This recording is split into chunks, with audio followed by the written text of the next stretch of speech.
les ombres des ruches industrielles, dans les bas-fonds des cités planètes et parmi les ouvriers oubliés, une menace se développe en silence. Les cultes Genestealers, adorateurs déguisés d'une horreur xénos, préparent les chutes des mondes qu'ils infectent. Ces sectes, à la fois subtiles et monstrueuses, travaillent sans relâche pour appeler leur salut, ou plutôt leur destruction, les essaims tyrannides. Aujourd'hui, plongeons dans les ténèbres des cultes Genestealers, une menace invisible qui peut engloutir des empires. Puisqu'on continue de suivre Game Workshop dans une vidéo, un détachement pour les adorateurs de Warhammer 40 000. Aujourd'hui, nous, on va un petit peu plus loin puisqu'on vous présente le culte Genestealer au niveau de son histoire, au niveau de son ADN, c'est-à-dire quels sont les gameplays qui sont possibles, et bien évidemment, on vous présente les nouveautés. Si ce genre de vidéo te plaît, alors n'hésite pas à le dire en commentaire, à mettre un petit pouce et surtout à t'abonner à la chaîne, c'est le plus grand des soutiens que tu peux nous apporter. Tout commence avec les Genestealers. Ce sont des créatures avancées de la flotte ruche tyrannide, conçues pour infiltrer les planètes et préparer l'arrivée des essaims. Les Genestealers ne se contentent pas d'être guerriers redoutables, ils possèdent une capacité unique, l'implantation génétique. Lorsqu'un Genestealer infecte un être vivant, il insère une partie de son matériel génétique, créant ainsi un lien psychique entre la victime et la flotte ruche. Ce lien transforme peu à peu l'hôte en un serviteur loyal, prêt à tout pour servir ses nouveaux maîtres. Je vais maintenant vous parler de la naissance d'un culte, c'est-à-dire génération après génération, comment est-ce que les fidèles vont se faire corrompre pour finir par appeler l'esprit de la ruche. On commence par l'arrivée d'un patriarche. Le premier Genestealer à arriver sur une planète devient rapidement le patriarche, une créature massive et dotée d'une intelligence redoutable. Il agit comme le cœur psychique et spirituel du culte, guidant ses membres en une volonté inébranlable. Ensuite, l'infection et la propagation, puisque le patriarche commence à infecter la population locale, ouvriers, soldats, même parfois des nobles. Chaque victime devient un hôte à la maladie qu'on a vue précédemment et donne naissance à des hybrides, des êtres mi-humains, mi-xénos. Ensuite, le culte va grandir à travers plusieurs générations d'hybrides différentes. La première génération va créer des hybrides monstrueux à l'apparence presque entièrement Genestealer. La deuxième sera toujours Xénos, mais avec des traits légèrement humains. La troisième va avoir une apparence un petit peu plus humanoïde et elle sera capable de se dissimuler au sein des sociétés. C'est typiquement le cousin ou l'oncle un peu alcoolique qu'on voit une fois par an à Noël, c'est-à-dire dans une semaine, et avec qui il va falloir faire croire qu'on est amis, peut-être même qu'on l'aime. Jusqu'au chèque, jusqu'à l'enveloppe. Et enfin, on va avoir la quatrième génération, c'est la plus dangereuse, c'est quasi indiscernable des humains. Ces hybrides peuvent infiltrer les rangs de la société, devenant des leaders, des prêtres et même des soldats. Au fil des temps, les cultes Genestealers se développent en une secte religieuse fanatique, vénérant les tyrannides comme des dieux salvateurs. Ils appellent cet événement l'éveil, où leur prière attire une flotte ruche tyrannide, et ce qu'ils perçoivent comme une libération n'est en réalité que leur annihilation. On va les becter quoi. Vous l'aurez compris, quand ça se passe dans l'Imperium, en général, ça se passe pas très bien d'ailleurs avec l'Inquisition, puisque ce sont des croyances qui sont normalement interdites. Le moment où ça va péter, c'est l'insurrection, puisque une fois suffisamment puissante, le culte se lance dans des rébellions ouvertes contre le gouvernement planétaire. À ce stade, les tyrannides sont déjà en route. Les cultes Genestealers sont l'une des dangers les plus insidieux de la galaxie. Ils opèrent dans l'ombre, transformant des planètes entières en ruches d'insurrection avant que l'Imperium ou d'autres factions ne réalisent ce qu'il se passe. Pour l'Imperium, la menace est immense. Un seul patriarche peut transformer une planète loyale en un monde perdu, voué à la destruction par une flotte ruche tyrannide. Pour les tyrannides, les cultes agissent comme des éclaireurs, préparant le terrain pour l'arrivée des essaims tyrannides, facilitant leur invasion. Pour les autres, même si habituellement cela rien à foutre, les cultes peuvent infiltrer n'importe quelle civilisation, y compris les mondes Eldar ou Orc, rendant leur menace universelle. Les cultes Genestealers incarnent la parfaite alliance de la ruse et de la destruction. Invisibles jusqu'à ce qu'il soit trop tard, ils infiltrent et manipulent les sociétés pour mieux les livrer à l'horreur des tyrannides. Cette menace silencieuse rappelle que dans l'univers de Warhammer 40 000, la plus grande destruction commence souvent dans les ombres avec une poignée d'individus prêts à tout pour servir leur dieu. Et on se retrouve les Wargamers en compagnie de Lamar pour nous présenter le nouveau détachement du culte Genestealer, mais pas que, pour vous présenter aussi leur ADN. Pour ceux qui sont avec nous et qui ont écouté la partie narrative juste avant, on va vraiment être dans la continuité de ce qui est présenté, c'est-à-dire la corruption d'une civilisation pour préparer et provoquer l'arrivée de l'esprit de la ruche. Qu'est-ce que tu peux nous dire sur leur gameplay? Où est-ce qu'ils en sont au niveau de la 10e édition? Je rappelle que eux sont couverts par un livre d'armée. C'est vrai. Alors on s'y connaît très très bien en ADN, donc c'est bien que tu poses la question. Alors le QGSR, c'est une armée qui a commencé en étant très très forte en début de V10, un peu débile avec des gars trop forts au tir. Aujourd'hui on est plutôt sur un gameplay intéressant, assez varié, c'est-à-dire qu'on a des gameplays de corps à corps, on a des gameplays de tir, on a des gameplays très véhiculés avec le détachement griffouillé. Donc en fait c'est vachement chouette, on a des gameplays très différents. Et là ce qu'on attend de ce détachement, c'est peut-être d'aller chercher un gameplay qui est pas encore couvert par les unités actuelles ou par les détachements actuels. En plus de ça, le QG Stealer a vraiment un gameplay très particulier. C'est une armée qui est très niche avec des figurines un peu spéciales. On a la seule règle d'armée du jeu qui permet de ressusciter sans dépenser de CP ou quoi que ce soit. Donc historiquement, c'était avec un dé, on lançait un dé et sur un 4+, on revenait.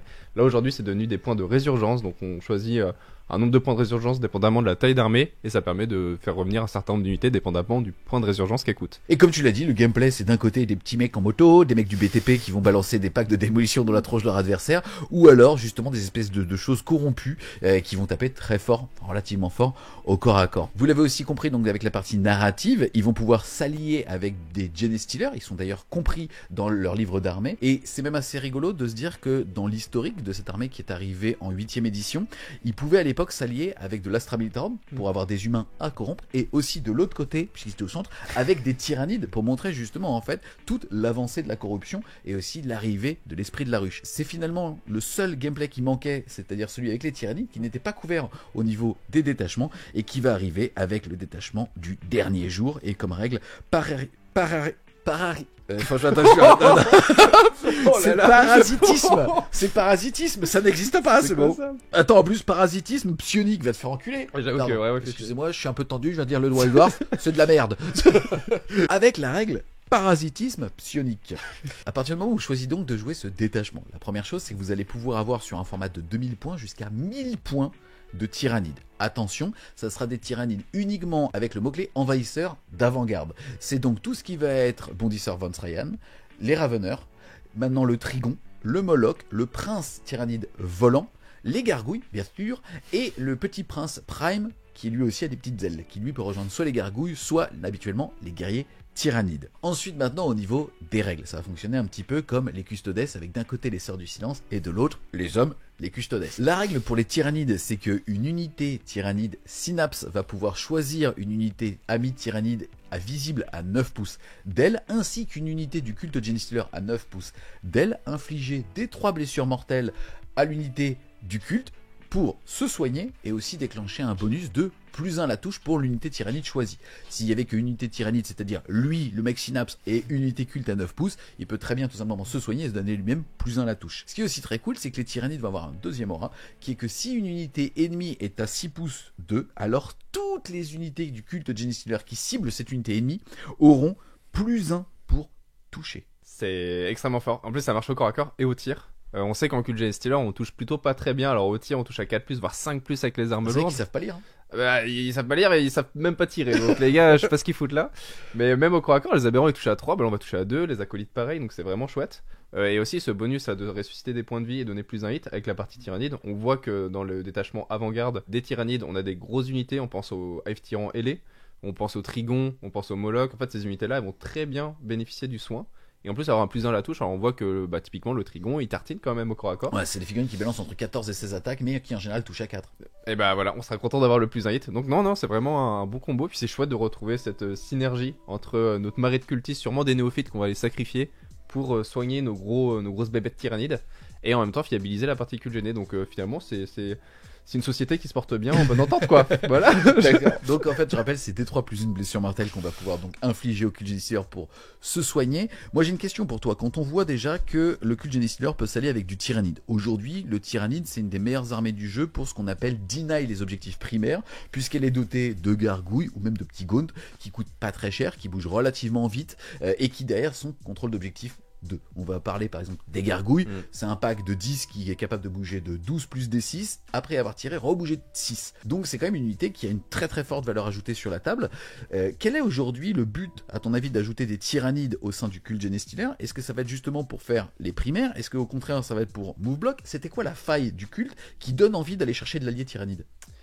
Déjà dans le culte Genestealer, on est une armée qui vit dans des tunnels et donc on a aucune unité avec le mot-clé vol. Aucune dans tout le codex. Et là, qu'est-ce qu'on nous dit? On a les enfants stellaires qui arrivent et eux, ils ont tous le mot-clé vol parce que c'est le détachement avant-garde. Alors ils vont tous très vite. Donc en fait, on va avoir une mobilité, une capacité. On pense surtout aux gargouilles en fait. Le fait de pouvoir bouger de beaucoup, du coup 12 plus D6 plus 6 et se projeter en volant, c'est un truc qu'on pouvait pas du tout faire en culte. Donc pour créer du move block, de la contestation de primaire, ça va être super chouette. Donc non, c'est vraiment très bien. Puis des grosses bêtes, on n'a pas beaucoup de grosses bêtes qui tiennent bien. On a des tanks, Les tanks qui sont du 10, ça y va 3, c'est pas non plus, c'est des rhinos quoi. Ouais. Donc là on va avoir des hive tyrans, des molochs. Quand C'est on vachement voit chouette. justement, c'est vrai que le châssis d'un Moloch ou même d'un Trigon, on est sur 16 PV, endurance 10, sauvegarde A3 aux alentours de 140 ou 160 points. Et derrière, on balance de la sacrée patate, plus potentiellement des mortels. Et je rappelle en plus la règle du Trigon, c'est d'arriver à 6 pouces. Alors ça marchera pas là pour proquer le plus 1, mais vous verrez qu'il y a peut-être moyen de faire mieux. Ensuite, je rappelle aussi qu'on est dans l'ère des nouveaux détachements. En général, c'est des détachements qui vont être PCvores, c'est-à-dire qu'ils vont demander beaucoup de points de commandement. Déjà du côté des tyrannides, le fait de jouer un prince tyran volant, ça nous permet d'avoir l'équivalent d'une capacité de de capitaine Space Marine, c'est-à-dire de pouvoir avoir un PC par rang gratuit, même sur une unité à 12 pouces de lui. Donc c'est pas mal. Au niveau du culte Genestealer, est-ce qu'on a justement des outils pour gagner des PC en plus? Parce que là, on le dépense pas, donc on peut combiner les deux. On en a quelques-uns. On a par exemple le Nexus, mais ça marche uniquement sur son unité. On a aussi des unités de base comme les acolytes qui peuvent nous donner des PC. Après, on sera très content d'avoir ce prince tyrannide qui peut. On va jouer directement avec cette liste, avec ce détachement, parce qu'en fait, il bénéficie de toutes les capacités. Il est vraiment chouette. Et on verra qu'il y a des stratagèmes qui forcément peuvent cibler des tyrannides. Et du coup, il va en bénéficier super bien. Et par rapport à tout ce qui va être petit corps d'infiltrés ou d'agents solitaires, en tyrannide on en a, je crois qu'en culte vous en avez aussi. En tyrannide vous allez avoir accès au Lictor, Neurolictor qui est Synapse. Donc pour le coup ça va être quand même vraiment pas mal. Vous avez aussi le parasite de Mortex qui coûte que 80 points et qui est un agent solitaire et en plus il peut faire pop des voraces alors que vous n'avez pas le droit de les jouer. Donc qu'est-ce que t'en penses de ces petites unités ou est-ce que tu vas préférer aller chercher les démolishers là, tu sais les mecs qui font des mortels quand t'arrives à 9. Enfin voilà, parle-nous de ça. Je trouve ça très bien ces unités là parce que c'est des unités toutes seules, pas très chères, très mobiles et en fait elles vont déjà pouvoir faire fonctionner le détachement avec le fait de se soigner, donner plus un touche, etc. Mais surtout elles seront très mobiles et infiltrateurs, donc arriver à 6 pas de l'adversaire pour dès le début de la partie mettre un plus un touche pour les unités QGCR qui elles sont plutôt en retrait. En fait je vois bien ces unités là en mode je vais sur le primaire, je donne plus un touche sur une unité qui est elle sur le primaire l'unité ennemie. Les tireurs s'en occupent, et voilà, t'es là, t'es pépouze, et après ton perso il va mourir. Et ça se trouve, on a même des bonus quand les persos meurent, on verra ça plus tard. Eh ben écoute, on va d'ailleurs en parler, puisqu'on commence par les optimisations, elles sont au nombre de 4. Je rappelle que vous pouvez en avoir 3 dans une liste, mais qu'il faut les payer en points maximum. On commence par la tarière synaptique qui vaut 15 points, figurine tyrannide seulement. À chaque fois que celui-ci va se soigner grâce à l'aptitude du détachement parasitisme psionique, c'est-à-dire les blessures mortelles qu'on fait aux copains du culte pour se soigner, c'est-à-dire D3 plus 1, là la capacité de soin va les doubler. Donc on sera 2D3 plus 2. Je trouve ça vraiment bien, c'est pas très cher, c'est très gamble parce que ça va faire un peu comme le Necron. Si on le one shot, ton truc il sert à rien. Par contre, si on te le tue pas, ton prince tyran, parce qu'en vrai c'est surtout sur le prince tyran qu'on va mettre ça, en fait il va se soigner de D3 plus 2. C'est extrêmement pénible. Ça fait si pas très cher. Ah ouais, non, franchement, c'est très très pénible. Surtout qu'il est hyper important dans le détachement, donc c'est vraiment très très bien. Yes. Ensuite, on va avoir la damnation béate qui vaut 10 points, figurine du culte seulement. En gros, le porteur et son unité seront immunisés au tir en état d'alerte. C'est bonus. C'est 10 points, donc c'est pas cher. S'il nous reste 10 points dans la liste, on peut le mettre. Après, c'est vrai que c'est compliqué de le faire fonctionner, mais sur des figurines non opératives comme le Killer Morph, comme le Saboteur, ça peut être bien. Pour 10 points, c'est ok. Ensuite, on va avoir le tyran d'avant-garde. Il vaut 25 points. Tyran des ruches ailées seulement, on va améliorer de 1 ses caractéristiques de force et de pénétration d'armure des armes de mêlée dont il est équipé. Je rappelle qu'il est équipé de base d'épées d'os qui sont force 9 PA-2. Donc ça veut dire qu'on passe ce palier de force 10 PA-3. Je trouve que 25 points c'est un peu cher pour un totem, tu vois. Ouais, c'est un peu cher. Ça aurait rajouté une attaque ou une reroll ou un truc comme ça, ou plus un dégât, quelque chose de vraiment très impactant pour passer des paliers. Franchement, go. Mais là, le prince des ruches, on va plutôt préférer payer la première amélioration. Et là, 25 points, c'est vraiment trop cher. Yes, on est d'accord. Ensuite, on va avoir l'intégration inhumaine qui vaut 20 points, figurine du culte uniquement. Lui et son unité vont avoir touche soutenue 1 à partir du moment où il cible une unité qui est à 6 pouces d'unité tyrannide. Ça, c'est extrêmement fort. On est très content d'avoir la touche soutenue parce que c'est ce qui portait certains détachements, surtout le détachement de tir. Là, sur un Primus, pour avoir full relance des touche soutenue, faut un ennemi à 6 pas, mais du coup, on aura déjà plus un touche. On sera plus un touche, full reroll des touches, sustain hits. Non, c'est vraiment très très bien, une très bonne amélioration à 20 points sur un Primus, sur un pack de 20 néophytes. Franchement, faut y aller. Parfait, on enchaîne ensuite les amis avec les stratagèmes. On a l'hyper-férocité qui vaut 1 PC qui s'utilise à la phase de combat. On va choisir une unité du culte Genestealer qui n'a pas encore été choisie pour combattre. Elle va avoir une relance D1 à la blessure. Et s'il y a une unité tyrannide à 6 pouces de l'unité ennemie, alors vous relancerez tous les jets de blessure.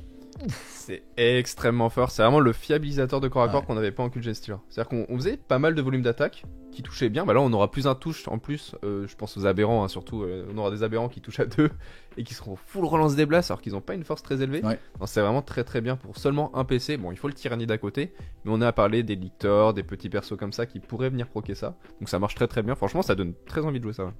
Yes. Ensuite, les amis, on va avoir Onde Psionique qui va coûter un PC. On l'utilise au début de n'importe quelle phase, mais on ne peut pas l'utiliser plus d'une fois par ronde, puisqu'on pourra l'utiliser que à sa prochaine phase de commandement. Derrière, ça va tout simplement permettre à une unité Tyrannide d'augmenter de 3 pouces son aptitude de catalyseur, c'est-à-dire l'aptitude qui dit que si on est à côté justement d'une unité ennemie, le culte a plus 1 pour toucher. On parlait de la bébête Tyrannide là, qui arrive à 6 pas des réserves. Bah la 6 pas c'est plus que 6 pas. Respecte-le, ok, c'est un trigon. Bah là il paye son PC et il arrive à 6 pas et il donne son aura à 9. Et donc il peut aller proquer plein de plus 1 touche un peu gratos. On pense aussi, encore une fois, aux petites unités toutes seules. Là, les lictors, il va aller se balader au milieu de la ligne adverse. Bulle de 9, ça permet d'avoir plus d'unités avec plus 1 touche, donc c'est pas mal. Après, c'est bonus, c'est pas notre meilleur stratagème. Mais le jour où on voudra faire proquer un plus 1 touche sur plein d'unités, il sera là et on sera content. Tu veux le prochain pour toi, alors celui-là il va te plaire. C'est Venger les enfants stellaires. Un PC, ça s'utilise à la phase de tir adverse ou à la phase de combat juste après qu'un personnage tyrannide ait été détruit. À ce moment-là, vous claquez un PC et toute votre armée culte Genestealer aura plus 1 pour toucher et plus 1 pour blesser l'unité qui a détruit le personnage tyrannide.